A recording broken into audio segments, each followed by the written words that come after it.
noite. Ele ajudou a fazer a recente história da imprensa brasileira. Viveu os momentos mais difíceis dessa fase, participou das principais transformações que o jornalismo enfrentou nos últimos 50 anos e tornou-se um observador crítico não só do papel da imprensa, como também da cultura e da vida brasileira.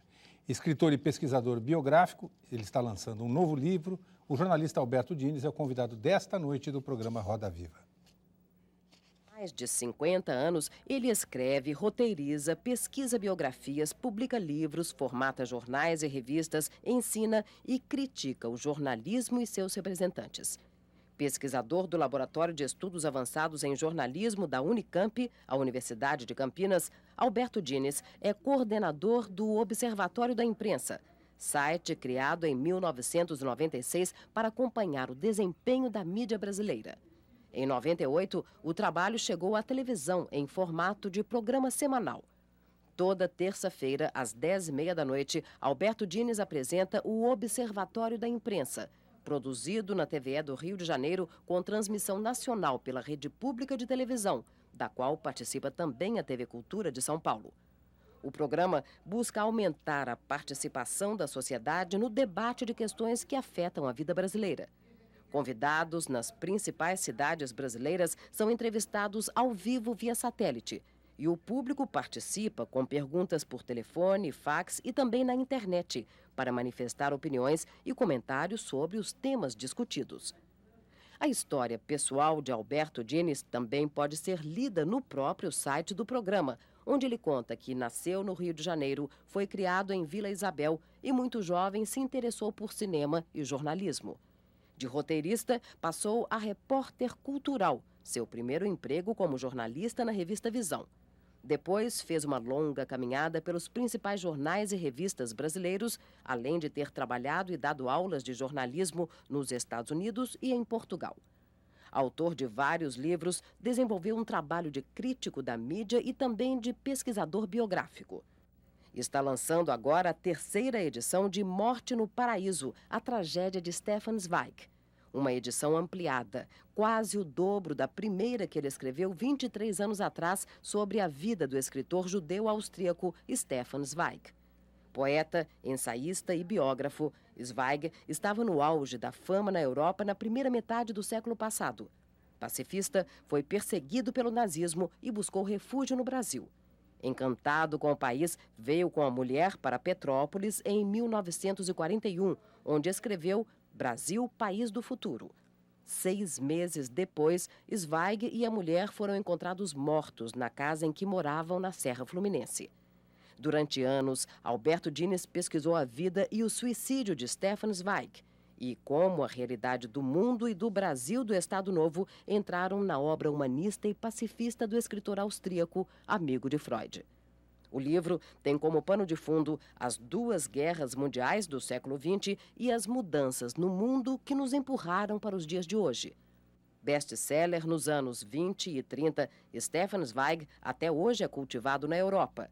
Segundo Dines, porque sua tragédia revive temas eternos, angústias e problemas não resolvidos e indignações engolidas.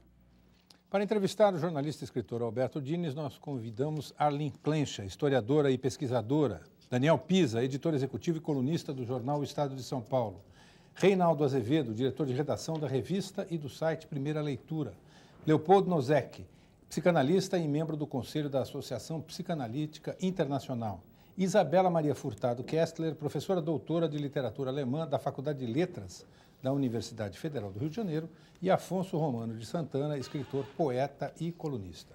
O Roda Viva é transmitido em rede nacional pela Rede Pública de Televisão para todos os estados brasileiros e para Brasília também. Se você quiser fazer perguntas, o nosso telefone é o 0 operadora 11 252 6525. Pode utilizar também o fax, que é o 0 operadora 11 3874 3454, ou o endereço do programa na internet, na rede de computadores, que é rodaviva@tvcultura.com.br. Boa noite, Dines. Boa noite, Marcon. A pergunta inicial é óbvia. Por que é que você resolveu reescrever um livro assim tão radicalmente, a ponto dele ter quase que o dobro do tamanho da edição anterior e que lhe demandou um enorme tempo, sobre um personagem que certamente a grande maioria dos brasileiros desconhece? Olha, vou dar um exemplo. Há 2 dias atrás, ou 3 dias atrás, um amigo meu recebeu um convite para a noite de autógrafos, que se realiza amanhã no Rio de Janeiro. E ele imediatamente me mandou por e-mail uma fotografia do Stefan Zweig, que eu andava atrás dela desde que eu comecei a pesquisar o assunto. Claro, não é uma fotografia importante, mas isso aconteceu em 81, quando eu lancei o livro e teve realmente um certo impacto, e as pessoas começaram a me telefonar. E, olha, eu estive com o Stefan Zweig, tem uma carta, tem uma entrevista dele, e as coisas começaram. E eu comecei a recolher isso, certo de que ia dar uma nota de rodapé, alguma coisa assim. Mas, evidentemente, e aí você como jornalista vai me entender, para nós jornalistas, as histórias não acabam. Tem edição do dia seguinte, tem o segundo clichê, e essa é uma história, uma biografia não acaba. A Virginia Woolf, eu cito no livro, ela dizia que cada biografia precisa ser reescrita na geração seguinte, porque tem fatos novos, novas perspectivas. E eu, como jornalista, entendo isso muito bem, porque a vida acabou, o sujeito está enterrado, mas as percepções a respeito dessa vida, elas são inúmeras. Essencialmente, o que é que muda, digamos, na percepção sua daquele livro que você escreveu em 81 para hoje? Não muda nada, é o mesmo título, quer dizer, não muda nada e muda tudo, não é?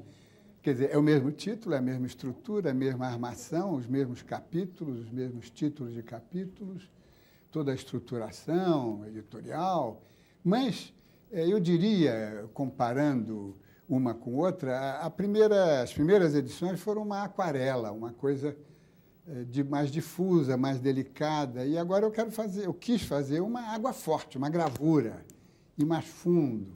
Mas é tudo a mesma coisa. Agora, eu acho que eu fui mais fundo, onde precisava ir, sobretudo nas relações, como ele foi envolvido pelo governo Getúlio Vargas, convencido a escrever esse livro, que ele escreveu até com prazer, porque ele amava o Brasil, mas ele sabia que não era o gênero dele, era um ficcionista, um novelista, um biógrafo, mas ele teve que fazer um negócio com o Estado Novo, e não um negócio de dinheiro, como se disse, e se publicou, e isso amargurou muito as últimas semanas e meses dele, mas o negócio, ele escreveu o livro para que o governo lhe facilitasse a obtenção de um visto de residência. Naquela época, obter um visto de residência no Brasil era muito difícil.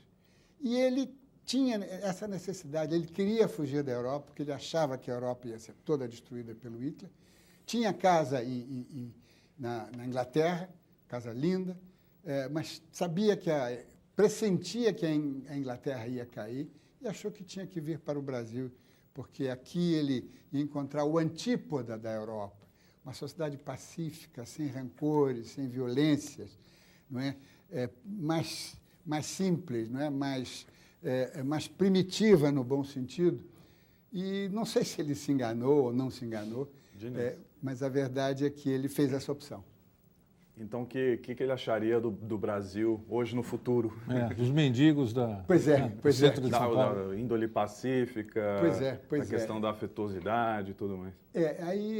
Essa é uma pergunta que todos nós devemos nos fazer, porque eu acho o seguinte, temos que saber o seguinte, Stefan Zweig errou, superavaliou, idealizou o Brasil, ou foi o Brasil, quer dizer, os governantes brasileiros que levaram o país, não seguiram o projeto intrínseco que ele tinha vislumbrado. Esse eu acho que é o grande debate que a leitura hoje do Brasil, País do Futuro pode suscitar. Mas em que medida o que ele viu nesse Brasil era um espelho dos desejos dele pessoalmente? Claro. Em que medida era uma avaliação concreta do país? Né? Claro, você sabe, todas as utopias são geradas por desejos, é o wishful thinking, não é? Todas as quimeras resultam de grandes frustrações e de grandes tristezas. E o Zweig, que chegou ao Brasil em 1936, tinha acabado de assistir à ascensão do Hitler, as primeiras violências, e marcado por uma transformação brutal do panorama europeu. Então, quando ele chegou aqui, E ainda triturado por dilemas pessoais, aqui ele encontrou um tapete vermelho, uma recepção apoteótica mesmo. Antônio Cândido diz isso num depoimento para mim. E ele se encantou com esse país simples que o festejou. Diniz, há aqui no livro uma espécie de contraponto, me parece, são duas naturezas, a do Stefan Zweig e a do Thomas Mann, né? Há uma carta bastante dura, né, do Thomas Mann, censurando o suicídio do Stefan Zweig, sem nenhuma concessão a sofrimentos pessoais, a sofrimentos individuais. Você lembra depois que o próprio Klaus Mann se matou, filho do Thomas Mann, ele não foi ao velório. E mais adiante, você observa, Thomas Mann não foi pacifista na Primeira Guerra nem na Segunda. Bateu-se em muitas batalhas sem jamais descer do pódio. Morreu em estado de graça, apesar das dificuldades com os filhos. Herói que se sente herói, aclamado por todos, soube poupar-se, fixado apenas em sua arte. Queria ouvi-lo um pouquinho queria que você falasse sobre essas duas naturezas. Essa natureza do confronto, de algum modo, ainda que confronto intelectual do Thomas Mann, e esta outra natureza que me parece, do Stefan Zweig, e em que medida o pacifismo do Zweig o conduziu ao suicídio. Eu acho que você tocou no ponto. Falar sobre os dois exigiria um seminário. O Zweig adorava, divinizava o Thomas Mann, não é? E isso está patente nas cartas. E o Thomas Mann, que era um olímpico, não é? Ele estava sempre acima de todos e estava convencido de que ele era especial, não é? O tratava com um certo distanciamento. Quando deu-se o suicídio, o Thomas Mann, dentro aquela atitude hierática dele, não admitiu e criticou. E a primeira mulher do Stefan Zweig, Friedrich, soube disso, mandou uma carta para o Thomas Mann e ele aí se explicou. Mas ele mantinha o Stefan Zweig com uma certa distância, não é? Agora, o pacifismo do Stefan Zweig é que você tocou no ponto, foi uma alavanca para o seu suicídio, para a sua depressão. Porque o pacifismo dele e de todo o grupo da Primeira Guerra Mundial era um pacifismo absoluto. Eles eram contra todos os beligerantes, não contra um beligerante. Era militante, assim. Ele era militante radical. do pacifismo, ele era contra a guerra, ele era contra o triunfalismo da guerra, porque ele acreditava que o triunfalismo leva às guerras. Então, ele era um defetista, um derrotista mesmo, e assumia-se como tal, não é? E levava isso a sério, levava às últimas consequências. Não era um homem violento, não acreditava em nada que fosse violento. Os esportes, sobretudo na Alemanha, já nos anos 20 e 30, levados digamos, a um paroxismo patriótico, ele realmente via isso com muita cautela. Muito bem, quando a guerra começou a crescer e o negócio era uma luta entre o bem e o mal absolutos, e foi a última vez que eu acho, pelo menos da minha geração, que se viu esse confronto absoluto entre o bem e o mal, e ele não soube perceber isso, né? E achou que o mal tinha que ser destruído, mas com forças espirituais, com os seus livros, com os seus textos, com as suas pregações, e recusava-se sempre a fazer qualquer apelo para até coleta de fundos lá entre os refugiados em Nova York. Ele participou de jantares, mas não queria coletar dinheiro para a guerra, ele queria coletar dinheiro para os refugiados, ele se devotou à causa dos refugiados, e aqui tem coisas muito novas a respeito disso, inclusive em Portugal. Mas a guerra ele não queria ajudar. E a guerra foi chegando. Em janeiro de 1942, o Brasil rompeu com o eixo. Ele levou um susto. E um dado que eu briguei muito com o editor do Stefan Zweig no Brasil, o Abraham Coogan, que viveu até há poucos anos atrás, morreu com 90 anos, e muito teimoso, e ele teimava comigo. Não, o Stefan Zweig, eu vi o Stefan Zweig no Carnaval, abri o jornal, manchete do Correio da Manhã, Singapura caiu.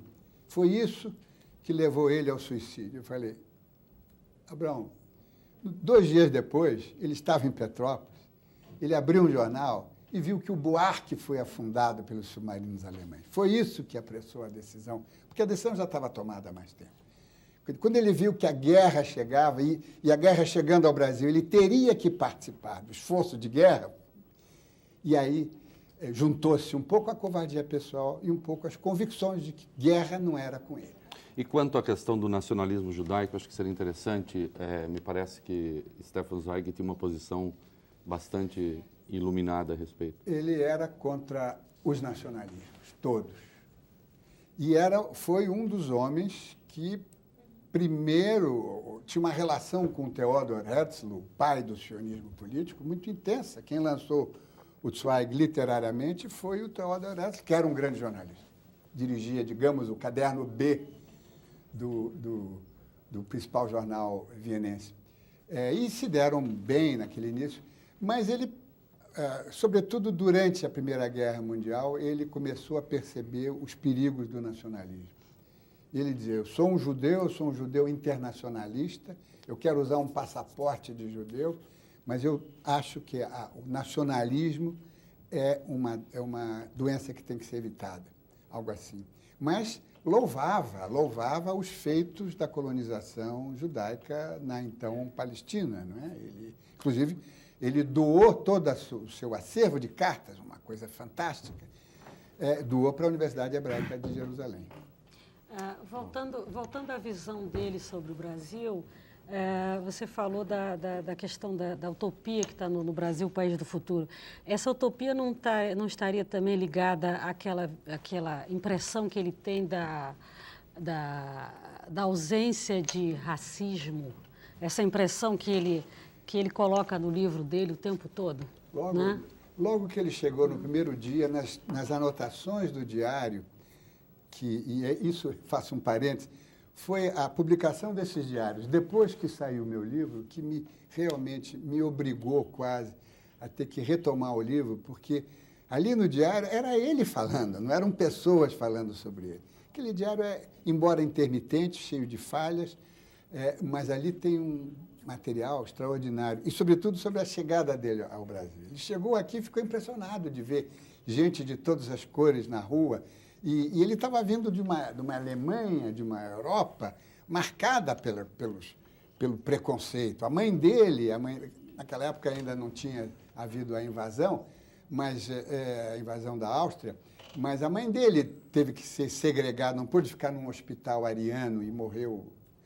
Mas, em suma, essa visão, digamos, de uma democracia racial, isso impressionou. Ele insiste muito nos nisso primeiros, no livro. Não, ele insiste muito isso, nas declarações, no diário, ele tá fascinado com isso, ele não percebia que podia haver sutilmente grandes conflitos. A sua história dá a impressão de que ele era um cara meio ingênuo, para a gente ser bem Ele era um idealista.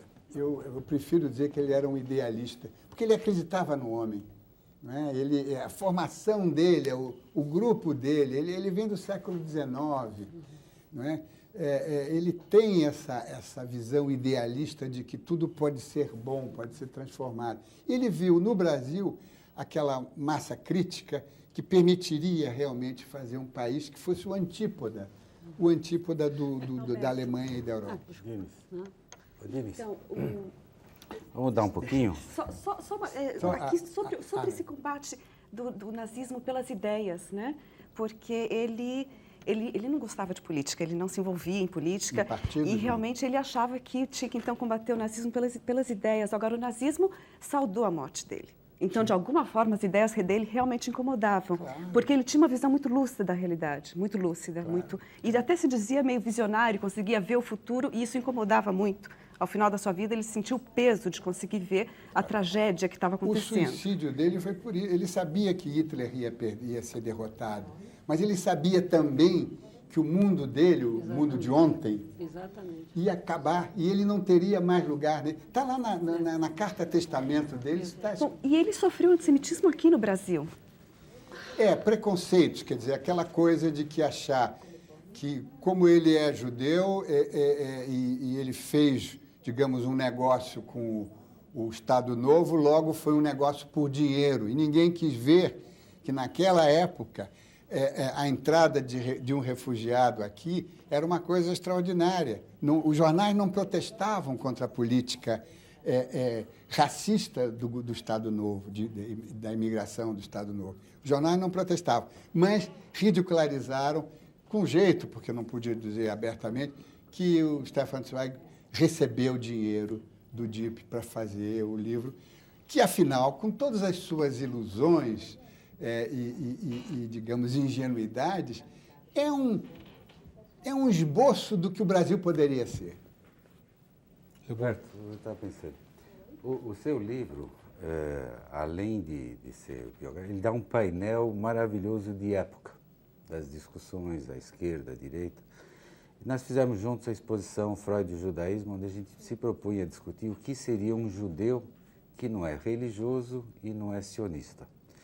Então, a minha pergunta vai por aí. Eu acho que um livro como esse, ele aponta para as discussões de hoje. Quer dizer, faz sentido isso porque a gente precisa se posicionar em coisas. Então, é muito interessante essa questão de o judeu que sai, vamos dizer, da periferia da sociedade, entra letrado, entra com um impulso grande, participa de todas as grandes causas.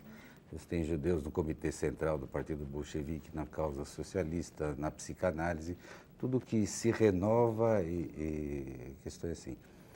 Você vê o Stefan Zweig chegar no Brasil e ele é um estrangeiro e possivelmente não reconhecido, porque ele é cercado de estereótipos da obra dele.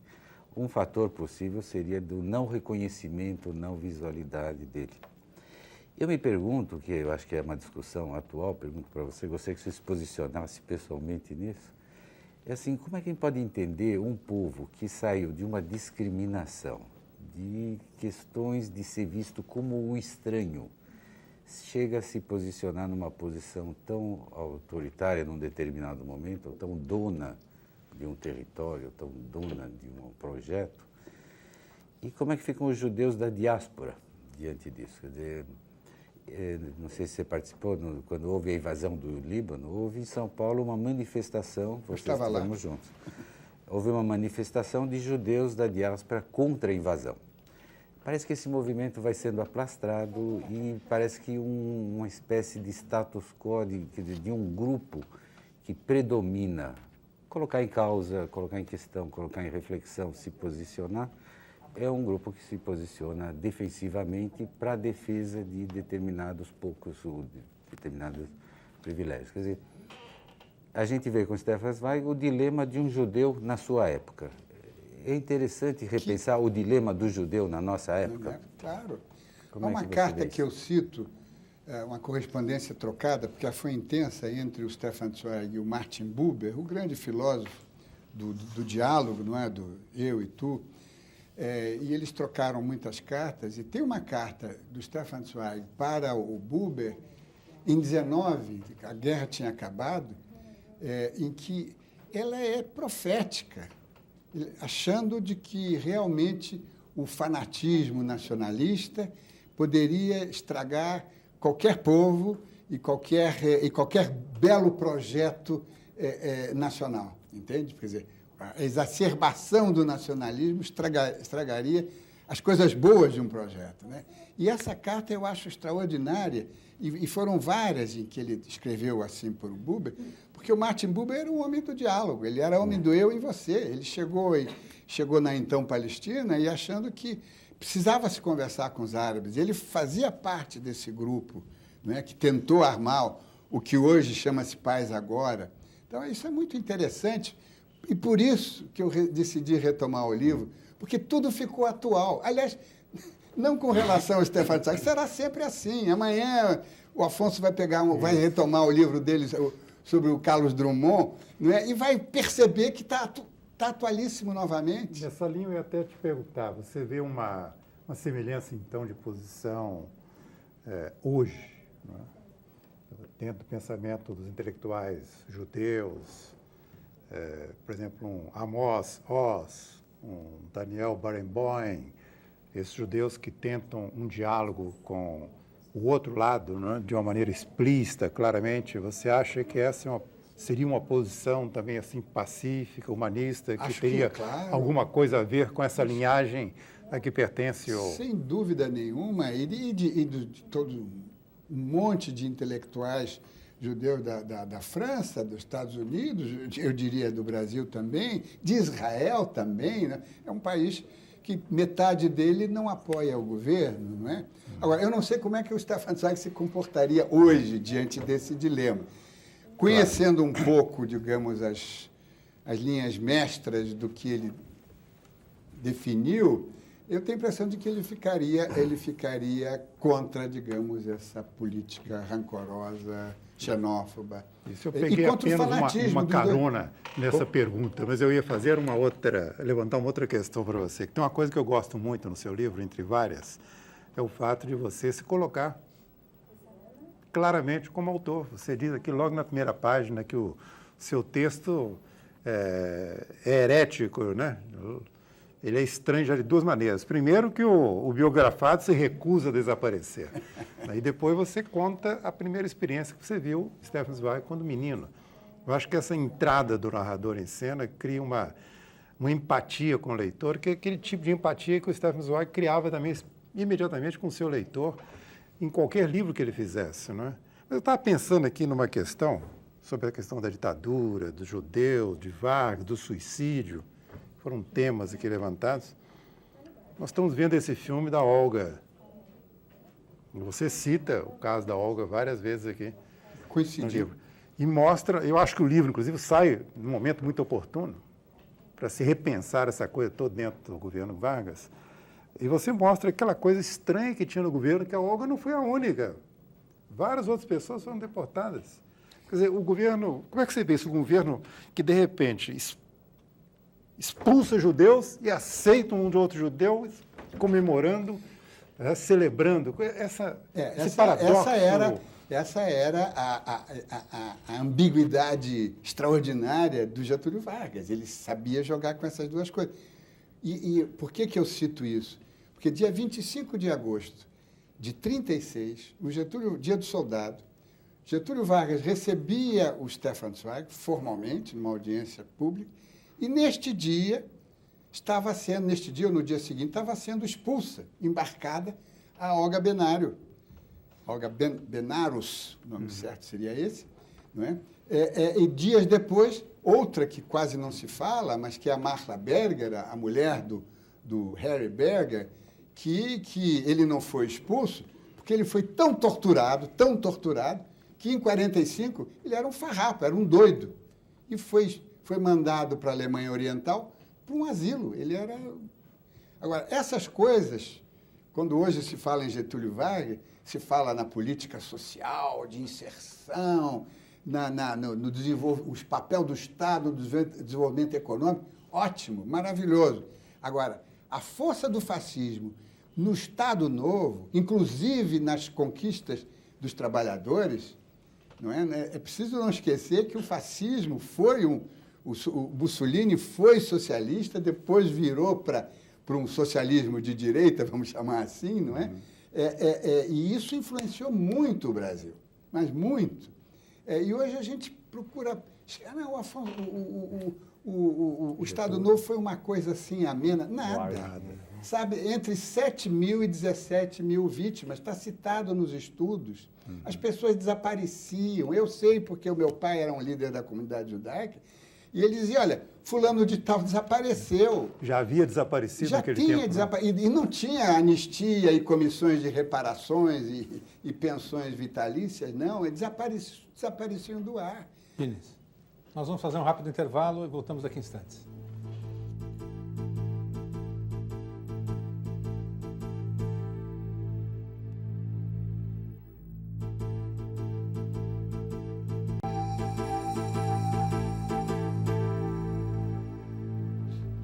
Estamos de volta com Roda Viva, esta noite entrevistando o jornalista e escritor Alberto Diniz. Para você participar do programa, 252-6525, que é o nosso telefone, ou 3874-3454, o nosso fax, ou ainda rodaviva@tvcultura.com.br. Perguntas de telespectadores, Diniz. Cláudio Rossini, aqui de São Bernardo do Campo, pergunta o seguinte: a classe jornalística não está demonstrando fragilidade mantendo-se contra a criação do Conselho Federal de Jornalismo? Por que os jornalistas dos órgãos de imprensa têm tanto medo de definição de regras? Ele vai mais além, a pergunta dele eu vou resumir por aqui. Geraldo Rogério, de Vila Maria, aqui de São Paulo, gostaria de saber o que você acha do projeto enviado ao Congresso a respeito da lei de imprensa. Eu imagino que também é do Conselho Nacional de Jornalismo, né, que é essa questão que está sendo discutida. E Júlio Carvalho, de Salvador, pergunta se não está havendo um pouco de exagero por parte dos jornalistas em relação ao Conselho Federal de Jornalismo. O texto, segundo o Júlio, não trata de censura prévia, por que não regulamentar a profissão como outras? E, finalmente, José Passos de Santos, aposentado, pergunta a sua posição sobre essa ideia de criar o Conselho Federal de Jornalismo. Olha, eu queria responder a esses 4 atentos telespectadores e observadores e aos outros que talvez compartilhem dessas ideias, de que eu considero esse anteprojeto a coisa mais desastrada, mais infeliz, mais profissionalmente menos ajustada que podia se fazer no Brasil, não apenas no Brasil de hoje, mas mesmo no futuro. Porque esse projeto, esse anteprojeto, ele fala em jornalismo. Se fosse uma ordem de jornalistas ou um conselho de jornalistas, tudo bem. Agora, quando você vai regular, você vai intervir no processo do jornalismo, você está intervindo na imprensa. E a imprensa é um poder informal, mas que está garantido pela Constituição. É o 4º poder. Ele não pode ser regulado por qualquer um dos poderes, porque eles têm que estar autônomos. Isso vem desde Montesquieu, no Espírito das Leis, quando ele dizia que o equilíbrio entre os poderes é que pode fazer uma democracia. Então, a imprensa ela tem que estar fora de qualquer controle. Se você faz um conselho para regular, ou regulamentar, ou intervir no jornalismo, você está intervindo na imprensa, está conflitando uma cláusula pétrea da Constituição. Ô, Dines, eu queria, se me permite, colaborar. Eu desrespeitei o Estatuto do Desarmamento, eu vim armado, eu trouxe o projeto aqui. Então, para o telespectador que falou que não há uma intervenção, claro que há sim. Vários. Né? O artigo 1º diz assim, isso é importante porque isso não tem dito, a televisão em especial é uma chance. O Conselho Federal de Jornalismo e o Conselho Regional de Jornalismo têm como atribuição orientar, disciplinar e fiscalizar o exercício da profissão de jornalista e da atividade de jornalismo, conforme você está destacando aqui. Segundo a observância dos princípios da ética e disciplina de classe. Como ele não diz o que é esta ética e o que é esta disciplina de classe, fiquem abertos para os companheiros que vão compor o tal do conselho dizer o que pode e o que não pode. E mais adiante, como quem não quer nada, no artigo 7º, inocentemente, as penas aplicáveis por infrações disciplinares daquela mesma ética e daquele mesmo exercício, que eles não definem quais são advertência, multa, censura, suspensão do registro profissional e cassação do regime profissional. Esse texto aqui que eu vou ler, você vai lembrar. Baixou-se uma lei no Brasil uma vez que dizia assim, que esses princípios visam dar ao país um regime que, atendendo às exigências de um sistema jurídico e político, assegurasse autêntica ordem democrática baseada na liberdade, no respeito e dignidade das pessoas humanas. Isso aqui é o preâmbulo do AI-5. Pois é. Eu acho que foi como se diz hoje, uma pisada na bola. Isso tem todo o ranço do peleguismo do Estado, por coincidência do Estado Novo, em que o Estado procurava paternalizar os sindicatos. E isso não pode, é inconcebível. A Federação dos Jornalistas ela tem o seu lugar, embora ela tenha seus problemas de representatividade, porque, no fundo, ela representa 2 atividades conflitantes, os assessores de comunicação e os jornalistas, que parecem que é a mesma coisa, mas não é a mesma coisa. Mas não era o momento, o governo tinha que refletir, e, sobretudo, os patrocinadores desse anteprojeto, que próximos ao governo, deviam ter conversado com outras pessoas e não apenas com as lideranças sindicais, que estão há muito tempo encasteladas nas suas posições e inteiramente preocupadas com o aspecto político-partidário. E o jornalismo não vive de política partidária. Isso é uma contradição. Como é um programa de entrevistas, e eu não sou aqui mais do que o entrevistador ou o mediador, eu não vou botar minha colher nessa discussão, que certamente teria muita coisa para dizer. Mas eu queria perguntar para você o seguinte: você não acha que, de alguma maneira, essa questão de que a mídia tem que ter algum tipo de regulação, algum tipo de controle externo, eu não sei qual é a palavra exata, não estou querendo discutir aqui, mas, enfim, como se discute a questão em relação ao judiciário, como se discute a questão em várias instâncias, não seria a justificativa por trás de todo esse debate? Que precisa se discutir a imprensa, precisa-se, eu faço isso há 8 anos semanalmente, aqui mesmo, né? Uhum. Então, o que precisa se discutir. Agora, a melhor coisa para controlar a imprensa é observar a imprensa. Quando ela se sente observada, ela muda o comportamento. Isto é definitivo. Agora, alguma coisa precisa ser feita. Uma agência reguladora para controlar a concentração da mídia, para controlar, para impedir que as concessões de rádio e televisão sejam encaminhadas para os congressistas, porque isto aqui é uma aberração tremenda que ninguém, nem a FENAS, nem ninguém está conseguindo enfrentar. O Poder Legislativo hoje controla parte da mídia eletrônica no país. Isto é contado no exterior, isso é uma aberração. Quase 50% das estações de rádio pertencem a parlamentares. Agora, ninguém se levanta. Isto, assim, é que é uma aberração. Agora, precisa-se fazer uma agência reguladora, tentar fazer uma agência de autorregulamentação, como tem o CONAR, podia-se fazer, tudo pode ser feito. Os ouvidores, que hoje estão sendo chamados de ombudsman, um ouvidor é interessante, mas o ouvidor que escreva publicamente, seja responsável, dê a sua cara, e seja responsável pelo que ele escreve, tudo isso é positivo, e, sobretudo, o debate é positivo.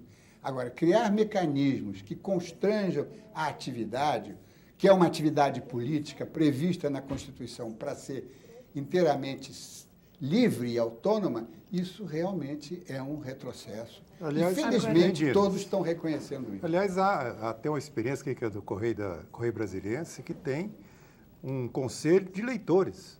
Não um ombudsman dentro do jornal, que é um funcionário do jornal, não. São os leitores que se organizam e opinam e criticam o jornal e levam isso à própria direção. Quer dizer, há várias alternativas. Tem muitas. Na Europa, os conselhos de redação, as comissões de redação, quer dizer, os jornalistas se reúnem e tomam decisões, inclusive até contraditando decisões patronais. Às vezes não, até endossando também. Então, existem vários mecanismos, existem várias soluções. O que não pode é essa coisa autoritária, de fora para dentro, concebida numa noite de delírio, eu acho. Agora, eu queria ouvi-lo. Foi numa noite de delírio? Mas eu queria falar sobre Stefan Zweig. Não, volta. A gente volta lá. Agora, foi numa noite de delírio. Em 15 dias, se a gente pegar os jornais, o noticiário foi varrido pelo Conselho Federal de Jornalismo, pela Ancinave, pela proposta de se estabelecer uma espécie de lei de silêncio para o funcionalismo público, pela tentação que está aí desde sempre, pelo menos desde que o PT chegou ao poder, de agora estabelecer a mordaça no funcionalismo, um debate que vem do governo Fernando Henrique, ao qual o PT se opôs bravamente e, acredito eu, estava certo, né? Se opôs. Mas agora passou subitamente a ser seu defensor, né? Há um conjunto de propostas que, de algum modo, visam monitorar a sociedade e, estranhamente, o partido sempre exerceria um papel bastante importante nesse monitoramento. Noto que a FENAGE, que me perdoe os companheiros da FENAGE, uma afirmação minha, né, é um aparelho do PT. Sim, mas é legítimo. Como sindicato jornalista. Mas é legítimo. É legítimo, como tal, que seja dito. Agora, não só por este caminho, mas também por outros, me parece que há aí uma tentativa de monitoramento em várias áreas. Isso é mera coincidência? Quer dizer, essa coisa bilolada mesmo ou é método? É a minha dúvida. Eu acho o seguinte, embora eu seja veementemente contra esse anteprojeto do Conselho Federal de Jornalismo, eu não vejo a coisa no seu conjunto. Eu acho que houve uma série de coincidências, inclusive o negócio da Ancinave foi uma coincidência, porque foi um vazamento de um rascunho que ainda não estava terminado. Nesse ponto, eu me deixo influenciar um pouquinho pelo espírito do Stefan Zweig, mais otimista, mais idealista, de acreditar no homem e acreditar que o PT não ia trair, digamos, as suas raízes. Não é? E como se pode enxergar que por trás disso tudo também há o fato de que a mídia incomodou muito a possibilidade de cobrar uma taxinha para a Ancinave, de controlar de alguma maneira as atividades quase monopolistas de boa parte da mídia. Claro. Então, eu não vejo a coisa como essa visão macro. Eu vejo especificamente, e sobretudo eu me manifesto sobre aquilo que eu conheço. O negócio do Conselho Federal de Jornalismo é uma catástrofe.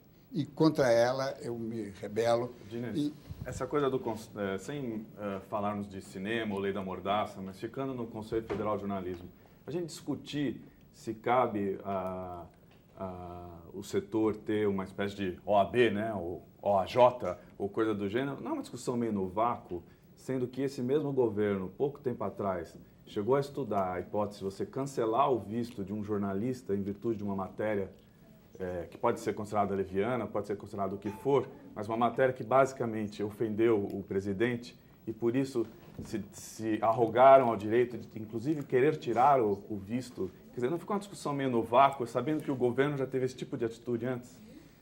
Mas eu acho o seguinte, eu continuo achando que uma discussão sobre uma OAB dos jornalistas seria interessante, mas aberta, começar da estaca zero e tentar discutir, porque eu acho que uma ordem dos jornalistas, ou jornalistas, que ia supervisionar o ensino do jornalismo, ia fazer a fiscalização para a habilitação, como faz a OAB, eu acho que isso seria interessante, isso seria salutar, mas é uma ordem de jornalistas.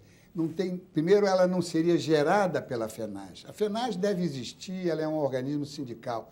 A OAB não é sindical, porque tem uma associação sindical de advogados. Não se pode juntar esses organismos, porque aí vira realmente um processo de poder hegemônico. Não é? Então é isso. Eu acho que o governo já percebeu que pisou na bola. A melhor demonstração é o ministro Guxiquim, que eu acho ele sensacional, quando ele disse, saiu ontem no jornal, ele disse assim, olha, não se pode lutar contra a imprensa, ela ganha sempre. Ele reconheceu. Mas então é uma luta contra a imprensa? Eu acho que, eu não estou reproduzindo ipsis verbis a notícia, mas ele mais ou menos percebeu que não valia a pena insistir nisso. Agora, você é a favor do diploma, obrigatoriedade do diploma, só para encerrar? Eu já fui intensamente e escrevi uma reedição de um livro meu chamado Papel de Jornal, que já tem 30 anos, faz 30 anos agora, e uma das edições eu fiz um apêndice a favor do diploma. Mas isso foi em 85. De lá para cá não se fez nada para melhorar o ensino do jornalismo. Ao contrário, virou uma indústria, virou uma máquina sabe, você paga uma taxa e 4 anos depois ganha um diploma.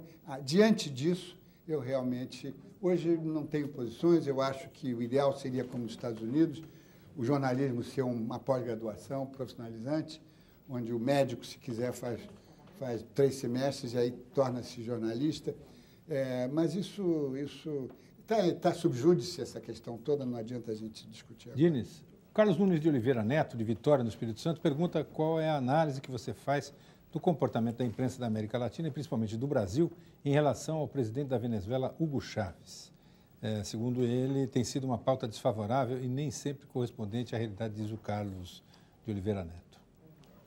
Olha, eu acho que a imprensa brasileira, a imprensa diária brasileira, eu acho que a gente tem que começar a fazer divisões e discernir, não é, não se pode generalizar. Os jornais diários no Brasil, os grandes jornais diários, estamos falando de 3 grandes jornais.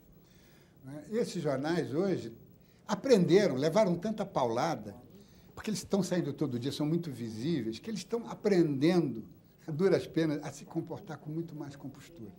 As revistas, infelizmente, nós temos aí essa luta de ventiladores entre Isto É e Veja. A imprensa semanal, que seria mais sofisticada, hoje ela está aquém da qualidade, da compostura até. Qual o motivo disso, na sua opinião? Por que... E aí vamos fazer outro programa. Não, eu digo assim, por que o jornal funciona melhor do que a revista semanal? Porque ele sai todo dia, ele é mais visível, ele é mais fiscalizável pelo leitor, é mais observável. E até talvez comparável. Quer dizer, o cara exatamente, você compra 2 e está vendo ali as 2 manchetes, James, as 2 fotografias, entende? Então, e os jornais, eu acho que eles reagiram positivamente a essa intensa, digamos... patrulha. Esse controle social, essa observação da sociedade. A sociedade brasileira deu um passo extraordinário nesses últimos anos, aprendendo a observar a mídia. Não são muitas. Na Argentina há uma grande imprensa, mas a imprensa não é observada publicamente. É no botequim, é na reunião, é no seminário. Mas assim, fazer um programa para discutir e debates entre jornalistas sobre o jornalismo, através dos jornais, isso não há em muitos países. Diniz, uma pergunta curiosa, assim, de alguém fora dessa discussão de jornalistas. Há um tempo atrás tinha uma briga, Estadão, Folha, cada um quem atingiria 1 milhão de exemplares, acho que na edição de domingo. Faz tempo. Alguns anos. O que aconteceu? 95, Me parece que os números são infinitamente menores. Não, eles Como chegaram, é que você vê esse caminho? Quer dizer, qual o destino? Eles chegaram a ter números extraordinários, mas isso foi a chamada bolha, bolha de marketing. Eles acharam que, se você põe dentro de um jornal, além da informação jornalística, além do artigo do Pisa, além do artigo do Afonso, um encarte colecionável de graça, ia aumentar. E realmente aumentou estupidamente as circulações dos jornais, as audiências. Mas só que quando tiraram esses benefícios, essas promoções, caiu de novo. Porque você não vê isso como um movimento que se lê menos, que se debate menos? Não, os jornais continuam lidos. É que foi uma coisa falsa, foi uma adrenalina, eu chamei isso de brindodependência, que era a dependência de brindes. O jornal, em vez de tomar drogas, enfiava um brinde... Os penduricalhos todos, né? Como? Os penduricalhos. Exatamente. Deixa eu lhe perguntar uma coisa nessa linha. E se endividaram, gastaram muito dinheiro, porque isso custa muito dinheiro. Isso é uma bola de neve. Eu posso apenas dizer o seguinte, uma grande figura chamada Samuel Weiner, com quem eu aprendi quase tudo que eu sei de jornalismo, um dia chegou para mim, eu trabalhava com ele, e a última hora tinha um jornal, uma promoção chamada BBUH. Última hora. Toda semana escolhia o bebê mais robusto, uma coisa assim. E ele não conseguia acabar isso. E ele falou para mim, maldita hora em que eu inventei esse BBUH. Entendeu? Não acaba. Se acabar, cai a circulação. Aí você mantém e fica mantendo uma imbecilidade. Né? Felizmente, em boa hora, os jornais perceberam isso e caíram fora. Diniz, nós vamos fazer mais um rápido intervalo e a gente volta já já.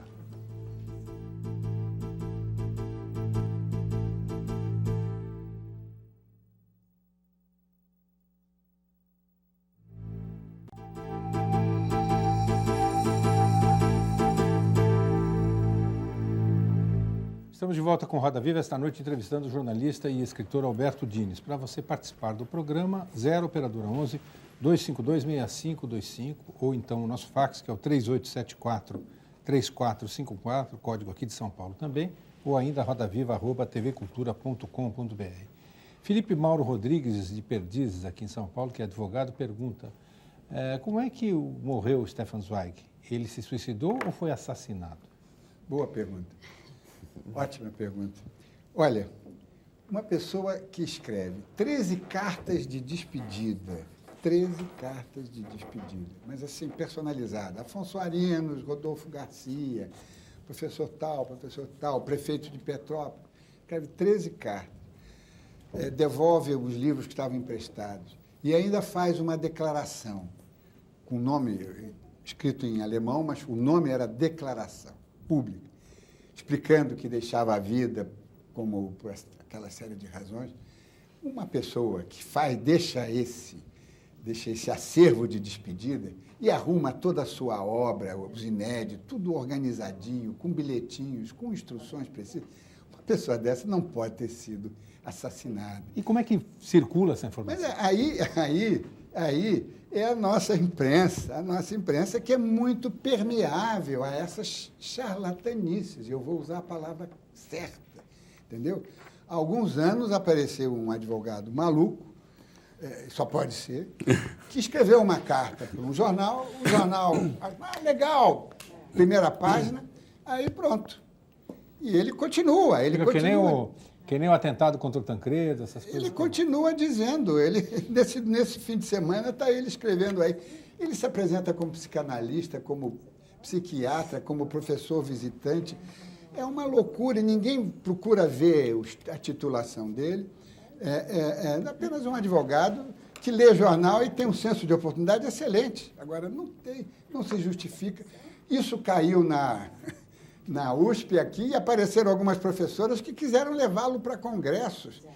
Mas ele foi desqualificado de saída, porque não faz sentido, não é compreensível que, com tantas despedidas, ele seja assassinado. O que esse sujeito pegou? Ele pegou do meu livro o atestado de óbito, e que eu conto que o governo federal, Getúlio Vargas, num gesto de magnanimidade, fez os funerais oficiais, não é? E dispensou as autópsias.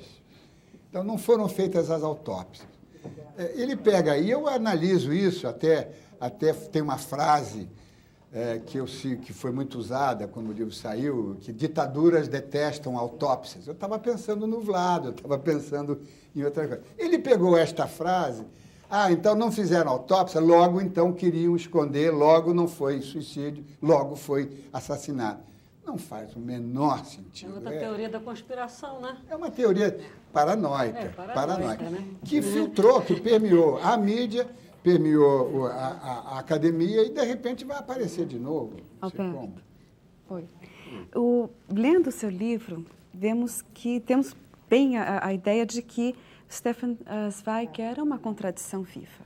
E, por coincidência, ele veio e morreu no país da contradição. A contradição dele começa, e não deve terminar, com o fato dele ter um porto sólido, onde ele escreveu a maior parte da sua obra, que era a sua casa. Em Salzburg. Certo? E apesar de ter esse porto seguro, sólido, que lhe permitia trabalhar, que lhe dava segurança, ele buscava a insegurança, buscava fugir, ele tinha essa contradição, e depois, com a anexação da Áustria, ele foi obrigado a viver sem passaporte e viver o destino de todos os judeus do mundo, que foi não ter um passaporte, não ter para onde ir no mundo, não ter uma porta aberta para o seu ingresso. Ele acabou vindo para o Brasil e morrendo aqui nesse país da contradição, porque era uma contradição para os judeus, porque aqui os judeus não eram abertamente hostilizados, mas através de circulares secretas, lhes proibiam o ingresso no país, né? Agora, eu queria entender um pouco melhor esse triângulo amoroso que fez parte dessa contradição viva que foi Stefan Zweig. Mas aí o Leopoldo é mais habilitado como psicanalista que é, grande psicanalista que a examinar isso. Ele estava... O início da relação dele com a Frederica, a primeira mulher, inclusive está consignado nos diários, por isso que os diários são tão importantes. Aliás, os diários começaram com o namoro dele com a Frederica, em 1911, mais ou menos, antes da Primeira Guerra, né? Então, ele se fascina com ela lhe dá segurança, E ela era casada, né? Não, ela já estava separando, mas quando ele a conheceu, ele era casado. Ela era formalmente casada. E ela lhe dava segurança, ela evitava as depressões dele, porque ele teve outras depressões profundas, né? Ele era um temperamento depressivo, não sei se a designação é correta. Por favor. E ela se segurava, né? E ela construiu aquela casa no Monte dos Capuchinos, em Salzburg. Só que esse temperamento contraditório, que não era só do Stefan Zweig, é de todos nós temos uma coisa e não sabemos valorizá-la e vamos em busca de outra coisa, né? Ele achou que aquilo já o cansava e ele procurou o que ele chamava a liberdade dos tempos de estudante. Aí quis ir para a Inglaterra, porque evidentemente a Inglaterra tinha um clima político muito mais arejado, isso é verdade, mas em vez de levar a sua mulher, queria com ele, claro, né? Deixou-a cuidando da máquina, como ele chamava, né? A Betrieb de Salzburg, e foi lá para Londres, num apartamento muito, muito legal. E a mulher, Frederica, arranjou uma secretária para ele, escolheu das refugiadas sem emprego, escolheu uma que lhe parecia assim apropriada, e essa secretária, escolhida pela primeira mulher, acabou sendo a sua segunda e última mulher. Então, era apropriada mesmo. Mas era apropriada mesmo. Pois é. Era apropriada. Eu só queria fazer um adendo. Ela mencionou a questão do exílio. Só que para o Brasil não vieram só judeus nessa época. Não só judeus estavam nesse contexto aí, sem passaporte, em fuga, essa coisa toda. Você tem isso aí é um movimento muito mais amplo, né? No caso aqui do Brasil veio muita gente de origem católicos, você tem protestantes, você tem e muitos desses não tinham passaportes, né? E dentre os escritores, o Becher, por exemplo, né? Ures Becher, né? Que morou no Rio de Janeiro durante 4 anos, né? O Willy Keller né? também. O Willy Keller também, né? Quer dizer, isso é um movimento muito mais amplo, não é só, evidentemente que a massa, né? A maioria, né? Dos que vieram fugidos do nazismo são judeus, evidentemente. Mas você tem aí grupos aí, né? O Gorgan, que era, por exemplo, católico, o beneditino. O Witkowski, né? Mas, enfim, outras mais. É verdade, né? Que por assim dizer, timidez da biblioteca de Petrópolis acentuou bastante a depressão do Zweig. Ele, inclusive, deixou para a biblioteca de Petrópolis uma dessas cartas de despedida e deixou, eu acho que toda a sua biblioteca pequena que tinha na sua casa, ele doou para a biblioteca de Petrópolis. Era muito pequena, muito pobre. E ele imaginava que ele podia ficar em Petrópolis solitário, mas com uma boa biblioteca, para fazer a sua obra. Ele estava com 2 projetos extraordinários. Aliás, projetos conflitantes que agravaram, digamos, a sua fragilidade. Ele se encantou, ele queria retomar o Balzac, que ele tinha começado ainda antes da Primeira Guerra Mundial, queria retomar e queria descobrir o Montaigne. Descobriu o Montaigne aqui no Brasil, por causa do Brasil, porque o Montaigne foi o descobridor intelectual do Brasil, não é? E ele tinha o Afonso Arinos, que era um estudioso do Montaigne, e tinha um professor francês, que era o maior especialista em Montaigne, que estava refugiado no Brasil também. Ele descobriu Ostrovsky, né? Ostrovsky, Fortunato Ostrovsky. Ele descobriu o Montaigne e achou que podia fazer alguma coisa sobre o Brasil a partir do Montaigne e fez anotações. As anotações você viu estão na biblioteca lá da Academia Brasileira de Letras, mas ele não tinha material, ele não tinha, digamos, nem o estímulo, porque alguém escreve um livro, escreve conversando. Você está escrevendo durante o dia lá no seu computador, mas de noite você está conversando com um amigo, com outro.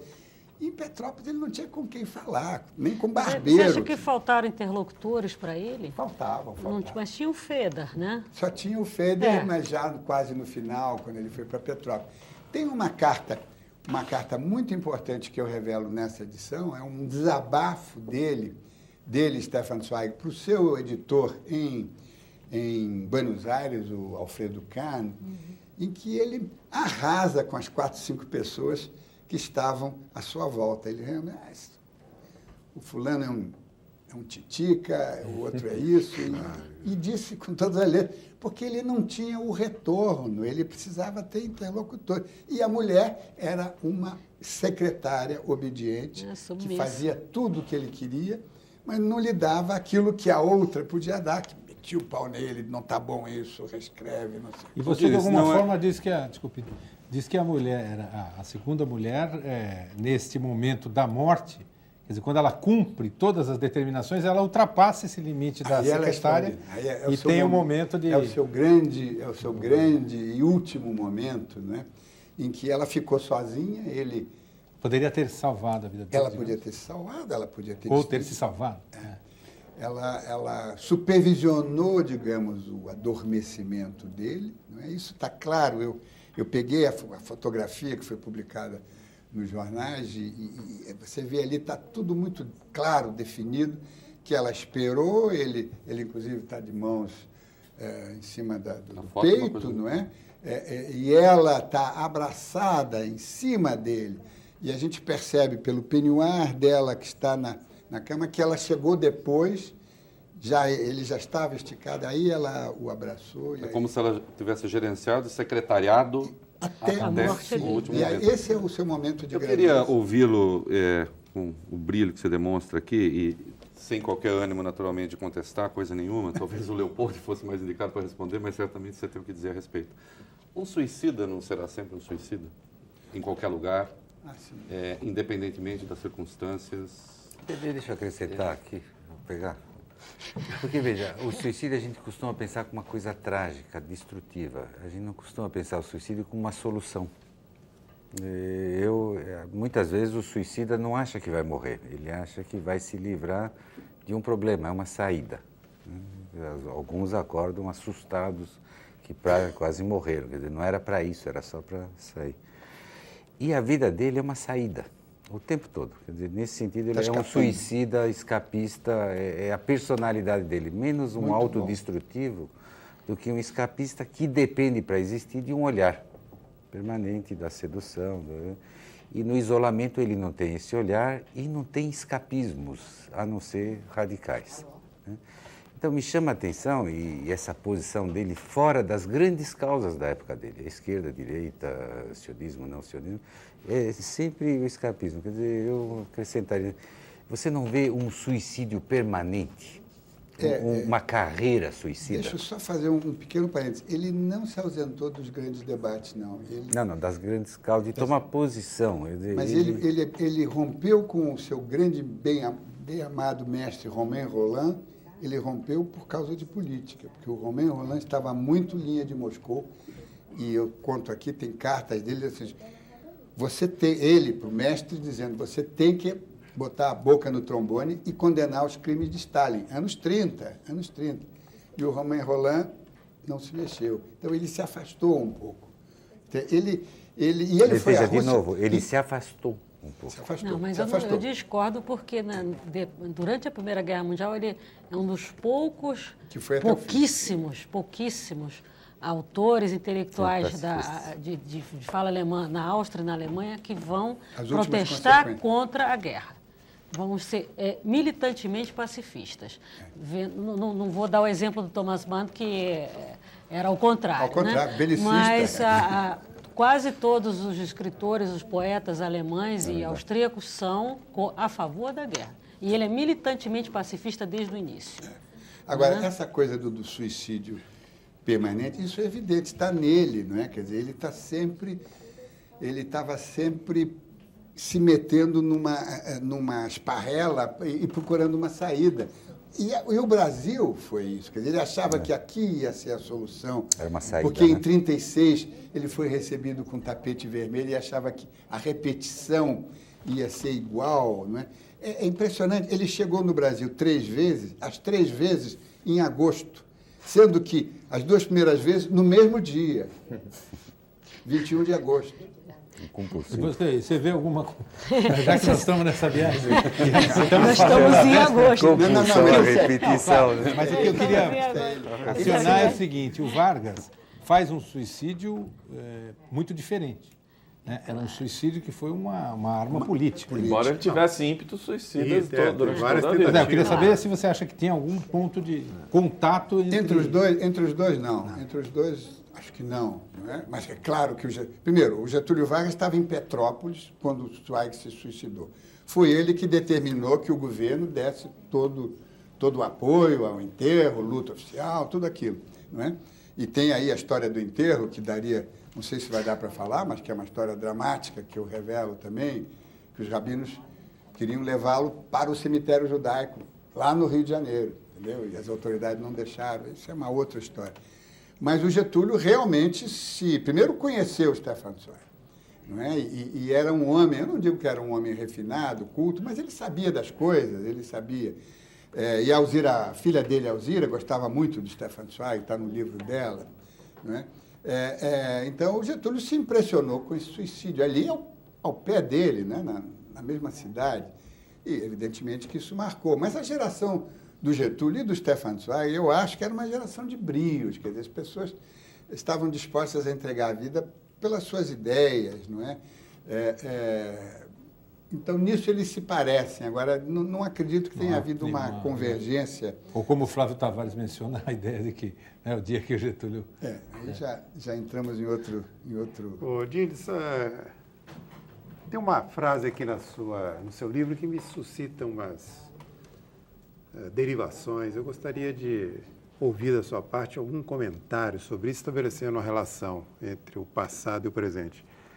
Você se refere aqui ao sarcástico crítico vienense Karl Kraus, que no início do século XX deu as boas-vindas ao caos, porque a ordem havia fracassado. Antípodas, quando o caos se impôs, Zweig capitulou. Essa ideia da vanguarda que surgiu no princípio do século XX, numa linguagem ambígua, porque propunha ao mesmo tempo o progresso, uma utopia, mas propunha também o niilismo e o caos. Né? Passados esses 100 anos, nós estamos hoje num período histórico que costumam chamar de pós-modernidade. E uma das características dessa chamada pós-modernidade é exatamente uma certa falta de direção, um niilismo, um caos generalizado e um espostejar-se nesse caos e nessa confusão, sentindo um certo gozo nisso. Né? Como é que você vê essa nossa época? Você que é um humanista, idealista como Stefan Zweig, diante do caos. Deixa eu só falar sobre Karl Kraus, que é uma das minhas devoções. Primeiro porque o Karl Kraus é o primeiro crítico de mídia formal que existe. Ele realmente tinha o exercício, ele tinha o Observatório da Imprensa no seu jornal, que ele escrevia sozinho. A Tocha. De Fackel, né? Então, a minha pergunta é duplamente pertinente. Claro. E eu tenho a maior admiração por ele. Primeiro que é um sujeito surpreendente, né? Engraçadíssimo, mas extremamente destrutivo. Eu acho, e eu digo isso aí, você vai encontrar alguma frase, que ele disse brincando algumas coisas que os nazistas fizeram a sério. E foi por isso que quando houve a anexação da Alemanha, o Anschluss, a anexação da Áustria, ele só disse assim, o que ele disse? Não tenho mais nada a dizer. Ele foi tão forte para ele aquilo, que a Áustria acabou. E ele já tinha dito tudo, ele já tinha dito que era um regime decadente, tudo. Mas ele era extraordinário por isso, que ele era completamente contraditório. Agora, inteligentíssimo, pacifista de primeira hora também, né? Ele fazia conferências musicadas, ele não deixou, a obra escrita dele muito esgarçada, porque primeiro é o jornal, o observatório dele, o de Fackel, né? Que é enorme, acho que já foi republicada, as peças de teatro, os últimos dias da humanidade, né? Nunca foram montadas e são pouco conhecidas. Não, foi remontado recentemente, os últimos dias da humanidade. Foi, sim, mas não é uma coisa de Os aforismos ficavam. E agora, ele é extraordinário. E outra coisa, por isso que me fascinava, ele detestava o Stefan Zweig. Ele detestava. Ele dizia coisas do Stefan Zweig terríveis. O Stefan Zweig não suporta. Só que o Karl Kraus dizia coisas incríveis sobre o Freud, e o Freud também não o suportava. Ele dizia coisas incríveis sobre os judeus, sendo ele um judeu. Ele dizia sobre assim, a Áustria, o antissemitismo austríaco é tão ruim que os maiores antissemitas na Áustria são judeus. Agora, para você continuar respondendo depois do intervalo, que o Marcum vai lhe dizer, agora, de que maneira a imprensa atualmente, como é que você vê a imprensa que se rejubila tanto com o caos? Vamos aí faltam... Logo depois do intervalo. Tá bom. A gente volta ali.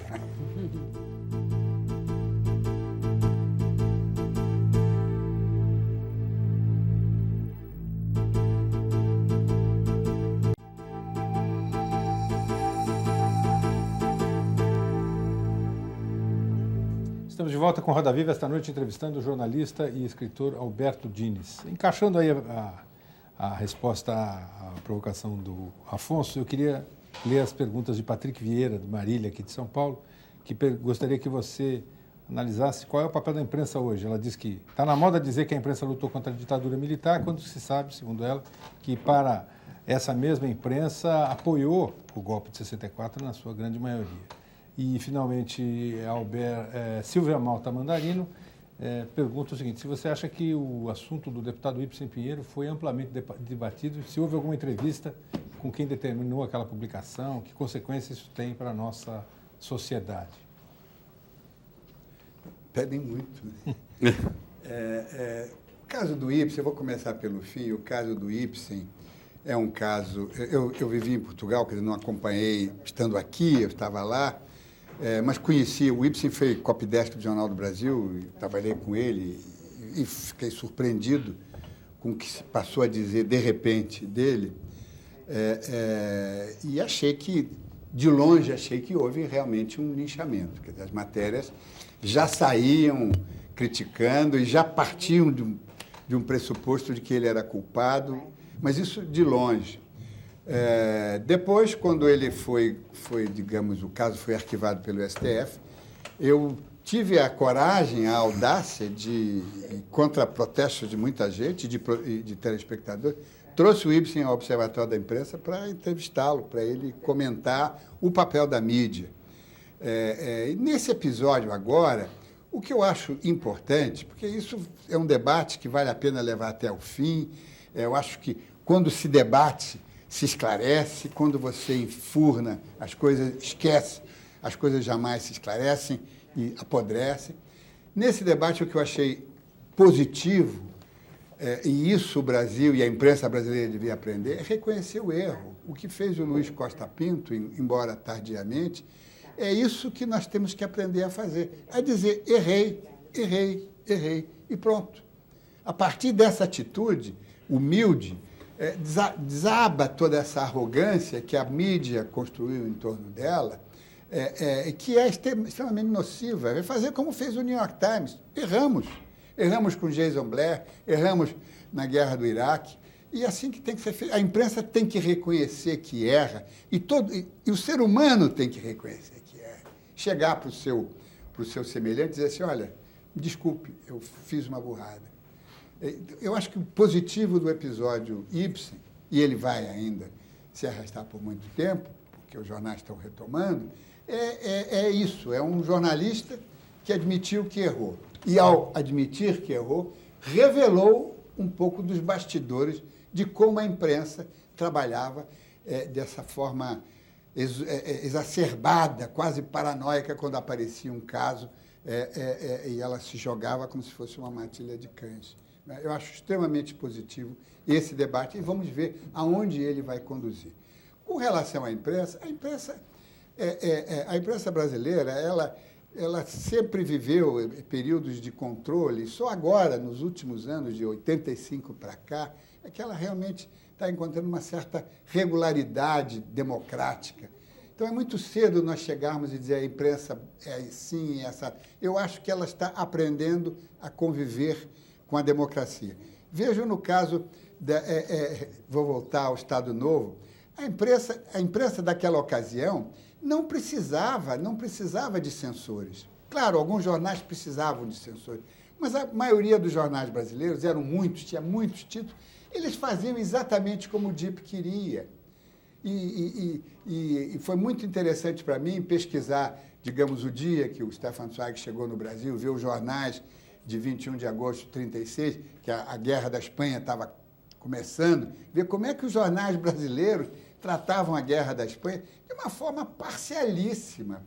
Mas parecia manipulação sabe, que alguém estivesse mandando os redatores escrever as hordas vermelhas que matam e destroem as igrejas, e uma coisa incrível. Quer dizer, olhando aquela imprensa brasileira, alguns jornais sobrevivem, e vendo a imprensa hoje, ela já aprendeu um pouco a se comportar e se despir da arrogância. Isso é o principal. A imprensa não pode ser arrogante, porque é do seu espírito, está inclusive na Constituição, quer dizer, no espírito da Constituição, que ela não pode ser arrogante, porque senão ela perde as condições de ser o poder, o quarto poder. Diniz, eu queria ler aqui, eu acho que é um fax que foi enviado pelo Fred Guedini, que é vice-presidente da Federação dos Jornalistas, que eu acho conveniente registrar. Ele diz o seguinte: os sindicatos dos jornalistas são entidades abertas que têm como associados jornalistas de todas as correntes de pensamento, as mais variadas correntes. A FENAGE congrega 31 sindicatos e sua direção é entre as federações do país, talvez a única eleita diretamente pelos jornalistas sindicalizados. Isso deveria, diz o Fred Guedin, deixar orgulhosos os jornalistas e não o contrário. É deprimente, segundo ele, depõe contra os próprios jornalistas, ver a forma como alguns profissionais se referem às suas entidades de classe. Finalmente, ele diz que, quanto ao projeto do Conselho, aprovado em 3 congressos nacionais de jornalistas, está no Congresso, na Câmara dos Deputados, para ser debatido, mudado, enfim, melhorado. Nossa ideia, muito próxima do Diniz, é para criar um órgão autônomo dos jornalistas profissionais para cuidar dos registros, da aplicação do Código de Ética e do ensino. Eu só queria acrescentar, não tenho nenhuma procuração do Diniz aqui para dizer, que inclusive a leitura do projeto não dá essa impressão realmente. Isso eu tenho que reconhecer. Não dá a impressão de que seja a criação desse órgão dos jornalistas para cuidar. Mas eu acho que, essa é a minha opinião pessoal, eu acho que esse é um debate que tem que ser tratado aprofundadamente. Eu prezo muito, acho o Fred Guedini um devotado da causa do sindicalismo brasileiro, reconheço os seus esforços, mas eu acho que a federação, a FENAGE, não tem legitimidade, porque numa categoria de 30 mil associados, a última eleição teve 5 mil votantes, é realmente muito pouco, e não se sabe se esses votantes eram ou jornalistas ou assessores de imprensa, que são categorias com interesses e éticas completamente conflitantes. Mas respeito e acho interessante que você tenha registrado a posição dele. O Geraldo Di Giovanni, da Unicamp, aqui em Campinas, diz o seguinte: como grande observador da vida brasileira, você acha que a era Vargas acabou? Geraldo Di Giovanni é um grande professor de economia da Unicamp, um dos fundadores do LabJOR.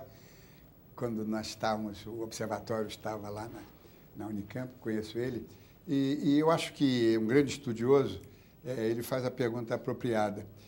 Eu acho que essas eras, essa periodização é uma coisa artificial, todos nós sabemos, as professoras aqui sabem. Você faz uma periodização e chama de era isso e era daquilo, e passa, porque fica fácil discutir.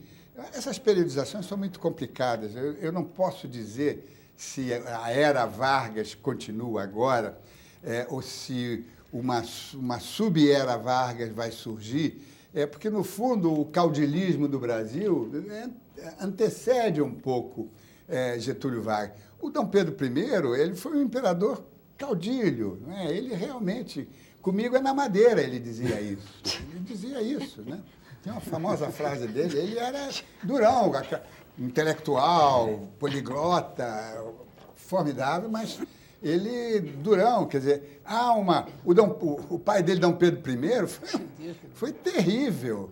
Então, o caudilismo, e não só no Brasil, na América Latina, todo o drama do Bolívar, de encontrar aquelas vaidades caudilescas que não permitiu que a América Latina se transformasse numa potência igual à América do Sul, igual à América do Norte. Tudo isso é um fenômeno do caudilismo e eu não teria condições de dizer se a era Vargas, que era Vargas é essa, e se ela já acabou, ou se ela continua, ou se ela acabou no dia que ele... Mas você acha que o país, a política brasileira está blindada, digamos assim, o sistema político, as vocações políticas estão blindados contra tentações dessa natureza? Acho que ou sim, não? Acho que sim. E por isso que quando dizem que o PT, eu não sou petista, e aliás o jornalista não deve ser filiado a nenhum partido, pode fazer o seu voto, mas ele tem que estar o mais possível isento. Por isso quando dizem que o PT está articulando aí um processo autoritário, eu digo que não pode ser, porque o PT é fruto da luta democrática, não é? O Lula existe enquanto grande liderança, existiu, porque participou das lutas pela abertura, pelo fim da ditadura. Ele é um fruto da imprensa, não fosse a imprensa o apresentar em sucessivas capas, primeiro na Veja, depois na Isto É, ele não existiria como um líder popular. Por isso eu acho que o Brasil está, eu acho, blindado, porque sofreu demais. Foram 2 ditaduras na mesma geração, digamos, na minha geração, que eu sou mais velho. Peguei 2 ditaduras e eu acho que ninguém quer pegar a terceira.